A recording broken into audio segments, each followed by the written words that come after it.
Hello students, welcome to crack commerce. तो आज हम पढ़ेंगे advantages of accounting and limitations of accounting. तो चलिए स्टार्ट करते हैं। तो एडवांटेजेस क्या है अकाउंटिंग के?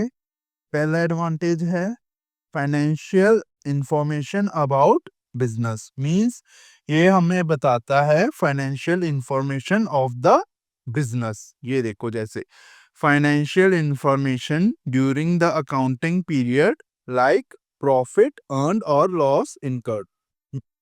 क्या हुआ कि प्रॉफिट कितना हुआ है और लॉस कितना हुआ है। ठीक है। तो नेक्स्ट पॉइंट क्या है? Assistance to management. इसके नाम से ही पता चल रहा है ये मैनेजमेंट को असिस्ट करता है इन डिसीजन मेकिंग। तो चलिए पढ़ लेते हैं। Management makes business plans, takes decisions and exercises control over the affairs. Same यही हुआ, डिसीजन लेने के अंदर हेल्प करता है। तो नेक्स्ट क्या है? Replaces memory. रिप्लेसेस मेमोरी मतलब कि जो हम क्या करते हैं, रिकॉर्ड करते हैं ट्रांजैक्शंस को, राइट? तो हमें उस ट्रांजैक्शंस को याद करने की जरूरत नहीं है। हम क्या करेंगे, इस ट्रांजैक्शंस को जर्नल के अंदर रिकॉर्ड कर लेंगे, रिकॉर्डिंग ऑफ ट्रांजैक्शंस रिकॉर्ड कर लेंगे।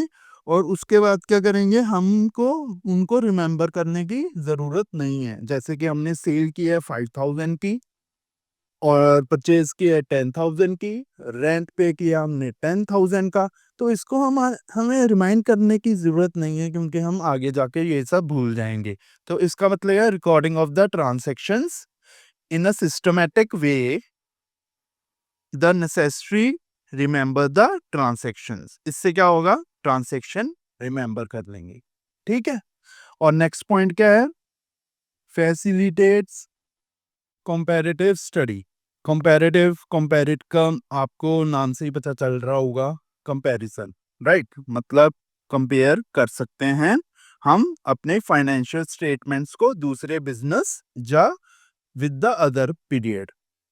A systematic record enables a businessman to compare one year results with those of the other year। मैंने बोला था ना, with one of the other year of the other year। ठीक है। Compare one year results with those of other years. ठीक है। तो चलिए नेक्स्ट पॉइंट देख लेते हैं। Facilitates settlement of tax liabilities. Tax liabilities क्या होता है? हमें टैक्स पे करना है, ये एक हमारी लाइबिलिटी है, हमें टैक्स पे करना है। ठीक है। तो उसके अंदर अकाउंटिंग कैसे हमें हेल्प करेगी? उसके अंदर करेगी हमें अकाउंटिंग हेल्प करेगी, ताकि हम उनको, जो हमें अमाउंट दी हुई है, जो हमने प्रॉफिट एंड लॉस कैलकुलेट किया है, जो हमने पूरी रिकॉर्डिंग की है ट्रांजैक्शंस की, तो उसके क्या करेंगे, उन अमाउंट को हम कैलकुलेट करेंगे टैक्स, इनकम टैक्स के लिए और जीएसटी के लिए और अदर टैक्सेस के लिए हम उसको यूज करेंगे, ताकि हम जो टैक्सेस है सही पे पाए, सही पे करें और गलत पे ना कर पाए। ठीक है। तो ये है systematic accounting record immensely helps in settlement of income tax, goods and service tax, जिसको हम क्या बोलते हैं, जीएसटी। ठीक है। आई होप आपको समझ आ गया होगा। तो चलिए आगे चलते हैं। तो आगे क्या है, नेक्स्ट पॉइंट से फैसिलिटेट्स लोन। फैसिलिटेट्स लोन, पता चल रहा होगा लोन के अंदर क्या होता है। लोन होता है कि मतलब बैंकिंग आपको लोन दे। ठीक है, ये तो सिंपल है। तो इसके अंदर क्या होगा, जो मैनेजमेंट होगी उसको फाइनेंशियल स्टेटमेंट्स क्या करनी होंगी, प्रोवाइड करनी होंगी बैंक को, ताकि वो उसको लोन दे सके। इसके अंदर क्या करती है, फाइनेंशियल स्टेटमेंट जो अकाउंटिंग हेल्प करती है। ठीक है। Loan is granted by banks, banks देते हैं, या फिर कोई other financial institutions on the basis of the growth potential which is supported by the performance. Means performance के बेसिस के ऊपर लोन देती है कौन, बैंक्स या फिर फाइनेंशियल इंस्टीट्यूशंस। तो अगला क्या होगा, evidence in court. Evidence in court मतलब अगर कोर्ट में कोई भी केस कर देता है या कुछ इश्यू हो जाता है तो अकाउंटिंग के जो स्टेटमेंट्स है, जो अकाउंटिंग रिकॉर्ड हमने बनाए होंगे, ये वाइटल रोल प्ले करेंगे। Systematic transactions accepted by the government courts at the good evidence, यानी कि एज अ एविडेंस प्रूव करेंगे, उनको एविडेंस माना जाएगा। ये कहाँ? कोर्ट। कोर्ट उस एविडेंस को मान लेगी। ठीक है, तो आगे क्या करेंगे? Facilitate sale of business. Sale of business मतलब बिजनेस को बेचना। ठीक है, जब हम बिजनेस को सेल करेंगे तो ऑब्वियसली हमें कुछ आइटम्स देखनी होंगी, जैसे कि ये वाली बिजनेस आइटम यानी कि मशीनरी है, ये कितने में सेल होगी, बिल्डिंग कितने में सेल होगी, इन लाइबिलिटीज को कैसे ट्रीट करना है, ये सब हम कैलकुलेट करेंगे। और कैलकुलेट कैसे होगा? अकाउंटिंग के बेसिस पे, जो हमने रिकॉर्ड्स बनाया है उस बेसिस के अंदर ये सब कैलकुलेट होगा। If someone desires to sell business, the accounts maintain by him, accounts maintain मतलब जो उन्होंने रिकॉर्डिंग की है ट्रांजैक्शंस की, enable the ascertainment of the proper purchase of price. ठीक है, जो प्रॉपर परचेज किया है प्राइस का वो हम कैलकुलेट कर सकते हैं कि कंपनी हम किस अमाउंट पे सेल करें। ठीक है, assistance to event of solvency. Insolvency, insolvency की मतलब क्या? मान लो ये कंपनी है, ठीक है, मान लो ये कंपनी है, ये क्या होगी? ये बंद हो जाएगी। कंपनी क्या होती है? इंसॉल्वेंटी। इंसॉल्वेंसी मतलब बंद हो जाएगी, उसका दिवाला निकल जाएगा, डूब गई कंपनी। ठीक है, कंपनी क्या हो गया? डूब गई। ठीक है, तो insolvency proceedings involve explaining many transactions that have taken place in the past, यानी कि बहुत सारी ट्रांजैक्शंस प्लेस की जाती हैं जो हुई हैं ट्रांजैक्शंस पुरानी, तो उन बेसिस पे क्या होता है, हम चेक करते हैं इंसॉल्वेंसी कितनी है, क्या हुई है, और जो ट्रांजैक्शंस हमने की हैं और कितनी पे ऊपर हमें पे करना होगा दूसरों को, क्योंकि हमारे पास तो कुछ पैसा नहीं होगा, तभी तो कंपनी डूब रही है। ठीक है, कितना पे करना है, कैसा है, किस अमाउंट पे वो कंपनी जाएगी। ठीक है, तो उसके अंदर प्रोसीडिंग के अंदर हमें हेल्प करती है वो। ठीक है, तो आगे चलते हैं। Helpful in partnership accounts. Partnership accounts बच्चे हम ये क्लास 12 के अंदर पढ़ेंगे। ठीक है, अभी आप सिर्फ थोड़ा सा यही याद रखना है कि जब पार्टनरशिप का जो बिजनेस होता है उसके अंदर एडमिशन होती है, मतलब पार्टनर्स आते भी है, जाते भी हैं, रिटायर भी होते हैं, किसी के मर जाती है, तो उस बेसिस पे अकाउंट के अंदर जो प्रॉफिट एंड लॉस डिवाइड होता है तो उसको बोलते हैं हम पार्टनरशिप। ठीक है, ये आपको 12th में क्लियर हो जाएगा। ठीक है, at the time of admission मतलब पार्टनर आएगा, रिटायर, वो रिटायर हो गया, डेथ, वो मर गया। इन केस ऑफ डाइसोल्यूशन, डाइल्यूशन मतलब कंपनी बंद हो रही है, of the firm, the accounting record of the whittle importance मतलब अकाउंटिंग हेल्प करती है, वो परफॉर्मेंस जो उन्होंने की है कंपनी की, वो वाइटल, वो हमें कर, वही रिकॉर्ड हमें हेल्प करती है अकाउंटिंग के अंदर। ठीक है, तो चलिए आगे चलते हैं हम। What are limitations of accounting? तो अकाउंटिंग की लिमिटेशंस क्या हैं? Accounting is not fully exact, मतलब वो बोल रहे हैं कि अकाउंटिंग जो है एग्जैक्ट नहीं है। क्यों नहीं है? Transactions are recorded on the basis of evidence, yet some estimates are also made asserting profit or loss। ये देखो, एविडेंस पे बेस के ऊपर होगा, यानी कि जो बिलिंग है, ठीक है, जिस बिलिंग पे अमाउंट पे आया है उस बेसिस पे वो कैलकुलेट होता है।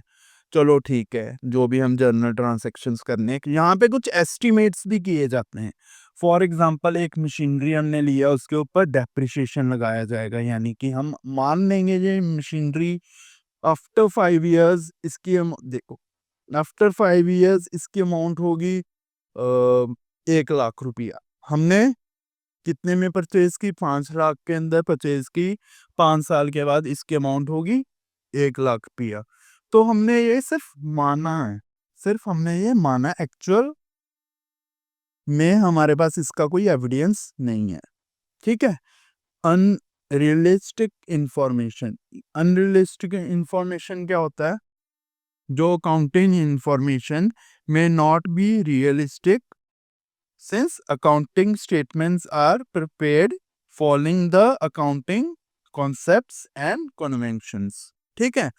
ये देखो बच्चों, ये हम आगे पढ़ेंगे कॉन्सेप्ट्स ऑफ अकाउंटिंग, तो तभी ये आपको क्लियर हो पाएगा। मैं आपको सिर्फ इतना बता देता हूँ अभी के लिए कि जब हम अकाउंटिंग करते हैं, हम एक एग्जांपल लेके चलते हैं। ये देखो, एक कॉन्सेप्ट होता है, एक कॉन्सेप्ट है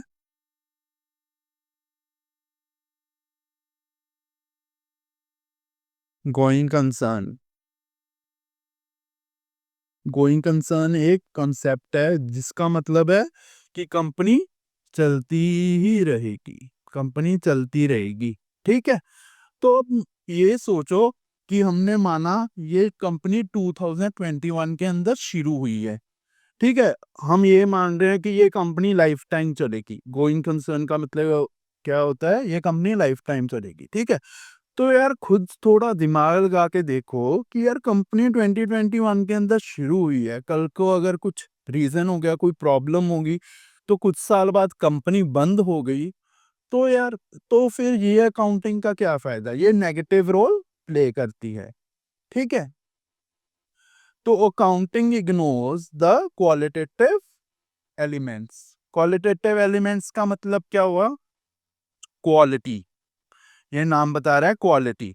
ठीक है। Accounting is confined to monetary matters only, यानी कि ये मनी की टर्म्स ही इंक्लूड करती हैं और कोई टर्म्स नहीं इंक्लूड करती। ठीक है। Therefore qualitative elements like quality और स्किल्स ऑफ मैनेजमेंट और स्टाफ आर इग्नोर्ड। इसका मतलब क्या होगा? जो अकाउंटिंग है वो मैनेज से मनी की रिकॉर्ड करेगी। जैसे हम एग्जांपल ले लेते हैं, सैलरी। सैलरी हमने पे की है 1,50,000 की हमने सैलरी पे की है। ठीक है। तो इसके अंदर हमने ये बता दिया कि ये जो सैलरी है 1,50,000 की है, लेकिन उन वो कंपनी के जो स्टाफ हैं वो कैसे काम कर रहे हैं, अच्छा काम कर रहे हैं, बहुत अच्छा काम कर रहे हैं, बुरा काम कर रहे हैं, ये सब तो हमें अकाउंटिंग के अंदर नहीं पता चल रहा। तो ये क्या हुआ?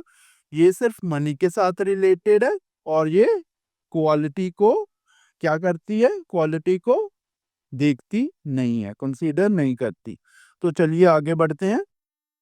Accounting ignores the effect of price level changes. क्या हुआ? इसका मतलब क्या हुआ? प्राइस लेवल चेंज होता है। जैसे कि यूएसडी डॉलर है, यूएसडी डॉलर का क्या है? आज का प्राइस, अभी का प्राइस अगर हम मान लें 89, 89 चल रहा है। ठीक है। तो अगर हम आज की डेट में अगर देखें कि आज 89 का प्राइस चल रहा है, ठीक है, और हमने उसी दिन में मशीनरी परचेज की है। ठीक है। अगर कल को इसका प्राइस गिर के 87 हो गया, तो अकाउंटिंग उसको नहीं उठाएगी। तो अकाउंटिंग बोलेगा कि मैंने ये सामान 1 लाख में लिया है तो 1 लाख ही माना जाएगा। अगर कल को अगर हमने इसकी सेल देखनी होगी कि कितने पे बिकेगा, कितने पे नहीं बिकेगा, तो ये सब अमाउंट ये कंसीडर ही नहीं करेगा। जो फ्लक्चुएशन होती है, ठीक है, उसको रिकॉर्ड नहीं करेगा। Accounting statements are prepare at historical cost. Historical cost मतलब जो बिलिंग है, जो इस टाइम पे हमने जो काम किया है, जैसे कि बिल्डिंग परचेज करी है, उसी दिन की अकाउंटिंग करेगा। ठीक है। अकाउंटिंग में lead to window dressing. Window dressing जो वर्ड है ना, बहुत इंपॉर्टेंट है। ठीक है। ये आगे है, लेकिन मैं अभी बता देता हूँ, विंडो ड्रेसिंग इंपॉर्टेंट बहुत है ये। ठीक है। तो इसके अंदर क्या होता है, window dressing means, the term window dressing means manipulation of accounts in the way so the conceal vital facts and present the financial statements to show a better position what actually it is। जैसे कि हम मान लें कि company जो statements हैं वो loss में चल रही है, ठीक है, कंपनी लॉस में चल रही है, हम उसको क्या करेंगे, हम बोल देंगे कि कंपनी प्रॉफिट में है। वो कैसे करेंगे, हम कंपनी के जो अकाउंट्स है उसको मैनिपुलेट कर देंगे, उसके अंदर गड़बड़ कर देंगे इस तरह से कि ताकि वो कंपनी प्रॉफिट के अंदर दिखने लग जाए, ठीक है, और उसके बेसिस पे हम लोन ले लें, ठीक है। तो ऐसे करके छोटे छोटे स्टेप्स के साथ तो हम क्या बोलेंगे, कंपनी के अकाउंट्स को मैनिपुलेट कर सकते हैं, और उस मैनिपुलेशन ऑफ अकाउंटिंग को क्या बोलेंगे, विंडो ड्रेसिंग, ठीक है। तो आज हमने क्या पढ़ा है, तो आज हमने पढ़ा है लिमिटेशंस ऑफ अकाउंटिंग, ऑलराइट। तो और क्या पढ़ा है, ये हमने पढ़ लिया advantages of accounting cover up कर लिया है, ठीक है। तो okay students, see you and meet you in next video. Thank you and have a nice day.